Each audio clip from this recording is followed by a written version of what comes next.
নারায়ণগঞ্জের ২৫০০-এ বিএনপির অফিস ভাড়া চাওয়ায় জাহাঙ্গীর ভূঁইয়া নামের একজন দোকান মালিককে পিটিয়ে হত্যার অভিযোগ উঠেছে বিএনপির নেতাকর্মীদের বিরুদ্ধে। বুধবার সকালে ২৫০০ উপজেলার মাহমুদপুর ইউনিয়ন এলাকায় এই ঘটনা ঘটে। এই ঘটনায় মাহমুদপুর ইউনিয়ন বিএনপির সাবেক সাধারণ সম্পাদক তোতা মেম্বার সহ ১২ জন জড়িত বলে অভিযোগ করেছেন নিহতের ছেলে।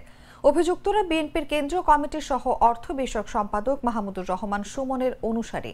স্থানীয়রা জানান, গত বছরের ৫ই আগস্টের পর বিএনপির পার্টি অফিস করার জন্য জাহাঙ্গীরের কাছ থেকে অফিসটি ভাড়া নেন তোতা মেম্বার। অফিসটি স্থানীয়দের কাছে বিএনপির কেন্দ্রীয় সহ অর্থ বিষয়ক সম্পাদক মাহমুদুর রহমান সুমনের অফিস হিসেবে পরিচিত ছিল।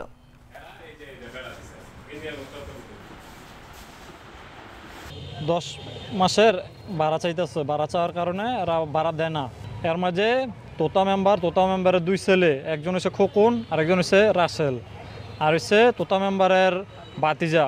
এর মধ্যে হচ্ছে জাহাঙ্গীর, আলম আর হচ্ছে সাদ্দাম। আরও হয়তো এদের ছেলে পেলে ছিল, মানে এরা সবাই মিললেই মারছে। তোতা মেম্বারে ঘর ভাড়া নিছে, দোকান ভাড়া পার্টি অফিসের জন্য। তো 10 মাস ধরে ভাড়া নিছে। 2 রুমের 2 বাইরের রুমে ভাড়া দিছে, আর বড় বাইরের ভাড়া রুমের ভাড়া দেয় নাই। এটা খালি ঘুরেতে দিই মাসকে কাটলো, কাল সামনে সপ্তাহে ঘুরে দিয়ে যাচ্ছে 10 মাস।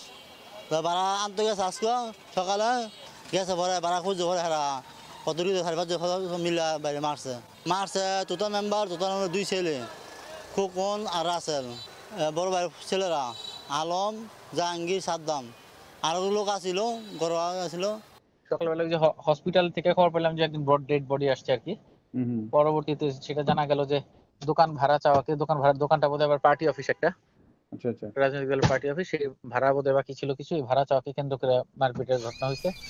এই ভদ্রলোক বোধহয় মারপিটের ঘটনাতেই হাসপাতালে আনার পথে মারা গেছেন আর কি। মারা গেছে যেহেতু অবশ্যই তো মামলা হওয়ার হবে না, হয়তো কোনো